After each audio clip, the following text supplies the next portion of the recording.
All right, so we are going to be starting our next unit, and that is going to be circular motion. So think about this question for a second. If two objects are side by side, does that mean they must be going the same speed? Why or why not? So this is kind of a trick question. That is not necessarily true. They do not have to be going the same speed.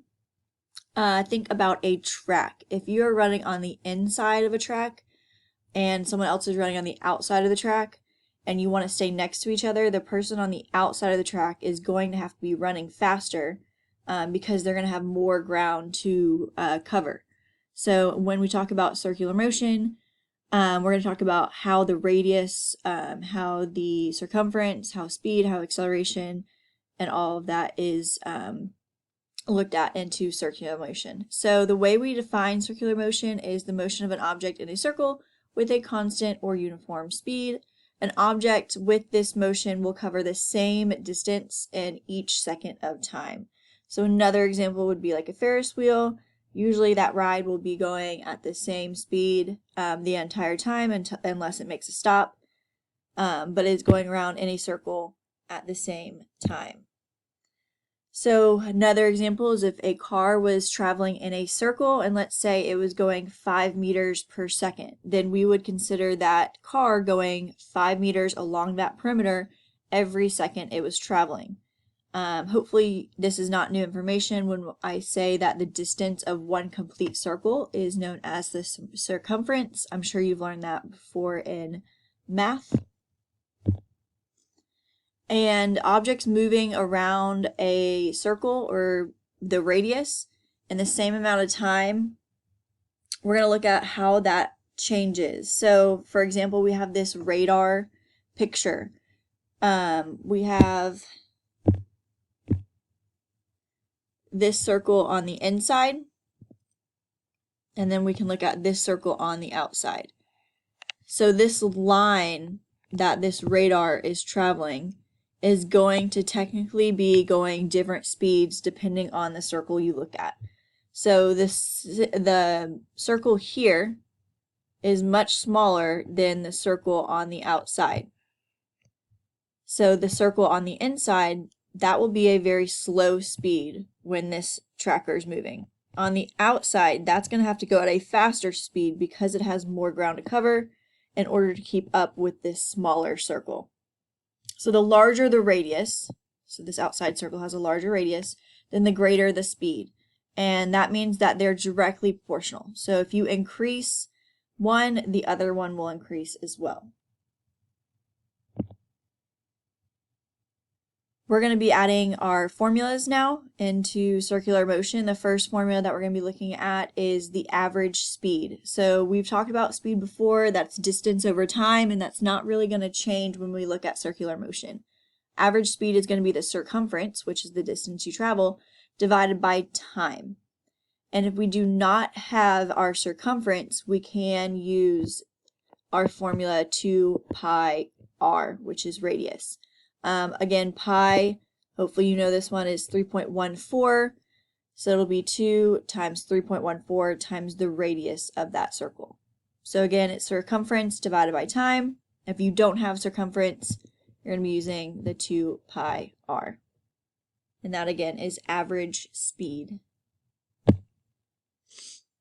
So here is the formula put together if you don't have that circumference, which you usually will not be having that circumference. You have to find it. And when we look at time, time is going to be right here at the bottom, and that is going to be the time it takes for one cycle. So the time it takes for the object to make one complete circle. How long does that take to make one complete circle? That's time.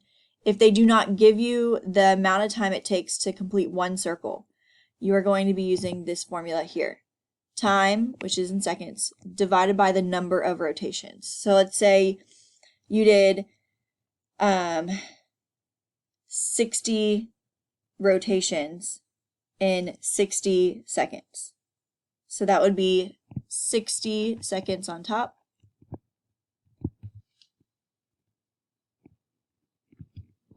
and 60 rotations on the bottom. So the time you would use would be 1 second. So again, in order to find time, it is just the time it takes for one cycle to occur. If they don't give you the amount of time it takes for one cycle, and they give you the amount of cycles and the amount of time, you're going to be using this time formula to plug into this time right here. Now we're going to be looking at the direction of a couple vectors. Again, a vector just is a magnitude with a direction. The first one would be the velocity vector. It is going to be the tangent of the circle. So the direction, let's say, of this circle, we're moving this way. If we want to know the direction of the velocity at any given point, it is going to be the tangent. So let's say we wanted to know the velocity at this point. It is going to be the tangent of the circle. If we wanted to know the velocity at this point, it is the tangent of the circle. So wherever you are at the circle and they ask for the velocity, it is the tangent of the circle. And then for checking and understanding, we have a tube and a ball goes into the tube and it makes a circular path and it's going to exit out here. Where would that ball exit the tube? Would it go down? Would it go straight? Or would it go up? And the answer would be, it would be the tangent of the circle, so it would go in that direction. Then we can look at the direction of the acceleration in a circular motion. Again, velocity is going to be the tangent of the circle, so you can see the greens is velocity. Acceleration is always going to be pointed to the center. So the acceleration is always towards the center of the circle. And that makes the velocity vector and the acceleration vector perpendicular to each other. So we have our velocity as the tangent and acceleration going towards the center. And again, that's the direction of the vectors, whether that's a velocity or the acceleration.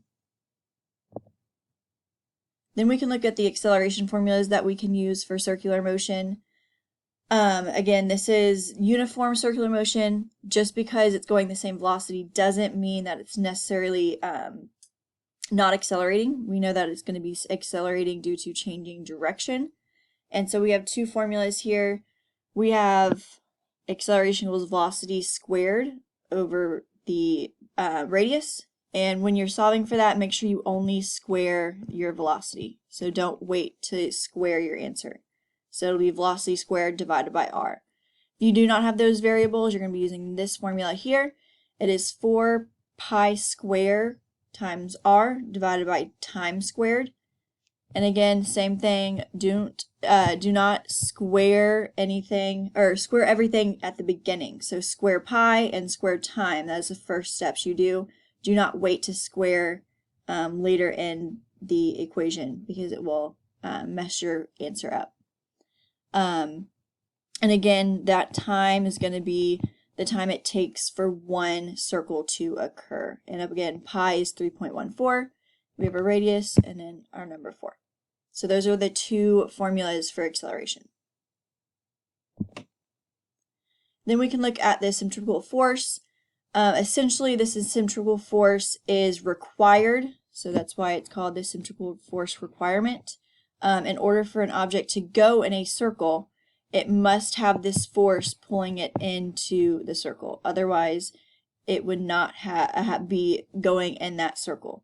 So we can look at that as Newton's first law. If there was no force acting on this ball, it would continue in a straight path. But because it is going in a circle, that means that there is a force pulling it in that direction, and we call that the centrifugal force. It is required, and it is considered the net force. So we're going to be looking at a couple of examples. We have a car making a turn. Friction would be considered that centrifugal force causing the car to turn. A bucket being swung around your head, that would be the tension force causing that bucket to move. And then we have the moon going around the earth. That would be gravity causing that moon to happen.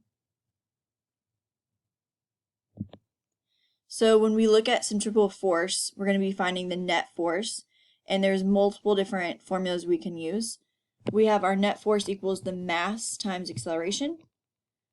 We have net force equals mass times velocity squared over radius. So again, looking at the velocity squared, you're going to square that first, then divide by r, and then multiply by the mass. And then you can also find it by doing mass times 4 times pi squared times the radius, and then time squared. Again, do not forget to only square your pi and your time in this formula, and you want to do that first. So here's a quick shot of all the formulas we're going to be looking at for right now. We have our average speed. Again, that is the circumference divided by time. If we don't have circumference, it is 2 pi r divided by time. And again, if you're not given the amount of time it takes for one rotation to occur, we're going to be using this formula here. It is the time in seconds divided by the number of rotations. Then we can look at our acceleration. We have two different formulas for that. And then we can find our net force, which we have multiple formulas for that. We have mass times acceleration. If we don't have our acceleration, we can use this formula here or this formula here. All three of those would find your net force. So we're going to go ahead and practice together. So I went ahead and split the screen so that way we can work this on paper. We have our formulas here, and I'm going to be working this problem to the left on this sheet of paper. So we have a 900 kilogram car moving 10 meters per second around a circle, and the radius is 25 meters. Determine the acceleration and the net force acting on the car. So what you want to do is just plot everything that we're given. So the mass of the car is going to be 900 kilograms. The velocity the car is traveling is 10 meters per second. And that radius is going to be 25 meters. And again, if you're confused on what you're given, look at your units. We have kilograms for mass, meters per second for velocity, and meters for radius. We are looking for acceleration, and we are looking for force. So looking at our acceleration formulas, we have v squared divided by the radius, or 4 pi squared times radius divided by time squared. So we don't have time, but we do have velocity and radius. So our velocity is going to be 10 squared, and our radius is 25.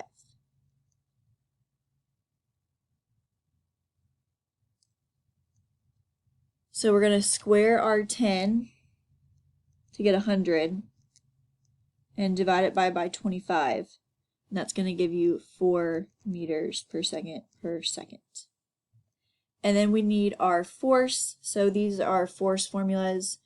We have the mass, which is that 900 kilograms. And then we just found our acceleration. So we're going to multiply those two together.